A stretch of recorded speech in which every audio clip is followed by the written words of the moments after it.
Segundo Joana de Ângeles, a depressão ela é doença do espírito e no espírito deve ser tratada. Então, é importante que entendamos que, dentro das nossas vivências espirituais, a partir das nossas experiências de vida, essas situações de depressão, elas vão estar surgindo, tendo causas variadas. Existem as causas endógenas, que são aquelas que o espírito traz neste momento da sua reencarnação, a partir de heranças de ações anteriores, que faz com que ele renasça com uma certa tendência a determinados sintomas depressivos. Outras são as causas exógenas, ou seja, aquelas causas que ocorrem nesse momento da sua existência, a partir de perdas, medos, falta de objetivos, de segurança íntima, devido a contingências oferecidas pela atual existência. Então, quando nós estamos tratando da problemática da depressão, integrando a espiritualidade, é importante que possamos entender que existem causas anteriores a essa existência que podem já trazer uma certa tendência à depressão e outras que, pela vivência atual, podem comprometer o espírito da pessoa, fazendo com que, então, ela vivencie essas situações com mais intensidade. Então, a partir daí, no livro Contribuições de Joana de Ângela para a Análise dos Transtornos Mentais, que é organizado por Gelson Luiz Roberto, ele traz algumas ideias a partir dos livros de Joana de Ângeles sobre essa perspectiva, onde ela reforça que, diante dessas causas, sejam endógenas, ou seja, anteriores a esse processo de existência, como causas que acontecem no contexto de vida atual, a pessoa passa a apresentar desânimo, insônia, indiferença afetiva em relação às pessoas queridas, mau humor, indisposição, irritação e o desejo de isolamento social. Essas são algumas características que vão, então, nortear o contexto de vida dessa pessoa com depressão. Então, uma outra ideia que Joana de Ângeles nos traz é que é preciso compreender que não se é doente, mas que se está doente. Então, em termos fisiológicos, ela também ressalta algo importante que dentro da medicina atual se coloca a importância de se entender os distúrbios neuroquímicos. Então, há alterações em neurotransmissores importantes, como a serotonina, a dopamina e a noradrenalina, que são responsáveis, em especial, pelo afeto, pela alegria e pelo bem-estar.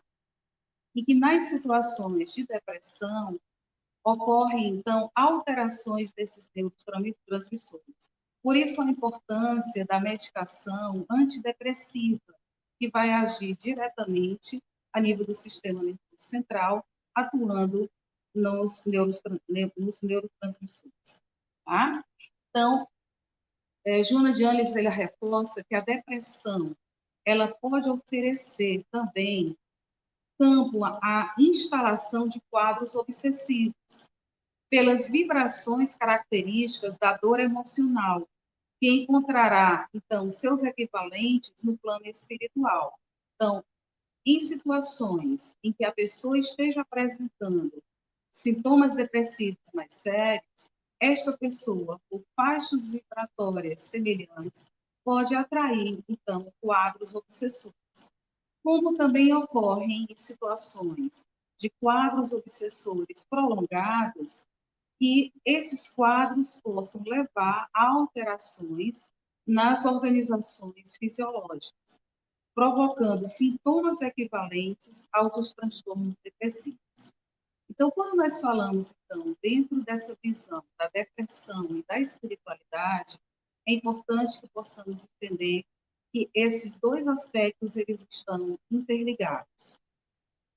Um quadro depressivo, ele pode, então, favorecer instalação de quadros obsessivos, como situações de quadros obsessivos prolongados, eles gerarem, então, o equivalente de sintomas depressivos. Ok? Vamos passar bem mais na frente.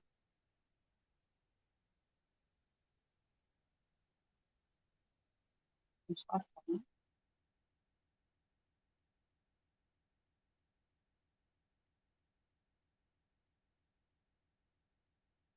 Aqui. Espera só um minutinho. Pronto, eu vou colocar, pode deixar aqui. Então, o que é que ela nos ajuda a refletir? Que independente do que venha antes ou depois, a terapêutica a ser feita, ela é equivalente nos dois aspectos. Então, é importante entender que todo o tratamento que é feito em relação ao atendimento a essa pessoa dentro, né, dos espaços de saúde mental são extremamente importantes e significativos para a recuperação dessa pessoa. Mas junto desse aspecto, a espiritualidade, ela precisa também ser refletida. Então, hoje, no universo da saúde, nós trabalhamos muito com uma visão do ser integral.